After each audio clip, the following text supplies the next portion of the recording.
అమ్మ ఇక లేరు. అమ్మ ప్రభు సన్నిధికి చేరుకున్నారు.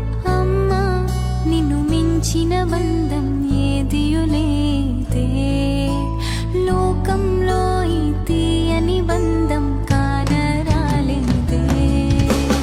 ఎడబాచినప్పుడు ఎంతో దుఃఖం వస్తుంది. మా తల్లి మా 4 పిల్లల కోసం ఎంతో ప్రార్థన చేసింది. అంతేకాకుండా దేవుని పిల్లల కొరకు ప్రార్థన చేసింది. ఎన్నో సంఘాల కొరకు ప్రార్థించేది మా అమ్మ. ప్రార్థించే తల్లిని కోల్పోయినందుకు బాధ ఉంది, వేదన ఉంది, దుఃఖం ఉంది. అయినప్పటికీ ఆ తల్లి ఆమె ఏ ప్రభుని ప్రకటించిందో, ఏ పరలోకం గురించి ఆమె ప్రకటించిందో, ఏ దేవుని యొద్దకు వెళ్ళాలని ప్రార్థన చేసిందో, మరి ప్రభు యొక్క పిలుపుని అందుకొని ఆయన సన్నిధికి చేర్చబడ్డారు. అనేకులకు తల్లిగా దేవుడు ఆమెను దీవించారు, ఆస్వాదించారు. ఆమె ద్వారా, ఆమె ప్రార్థన ద్వారా ఎంతో మంది ఆదరించబడ్డారు, బలపరచబడ్డారు. ప్రార్థన చేస్తున్నాం, మీ అందరూ బలపడాలని, మీ కుటుంబాల్లో కూడా సమాధానం ఉండాలని. దేవుని వాక్యం మనల్ని ఆదరిస్తుంది, పరిశుద్ధాత్ముడు ఆదరించేవాడు. నిరీక్షణ లేని ఇతరుల వరే మీరు దుఃఖపడకండి.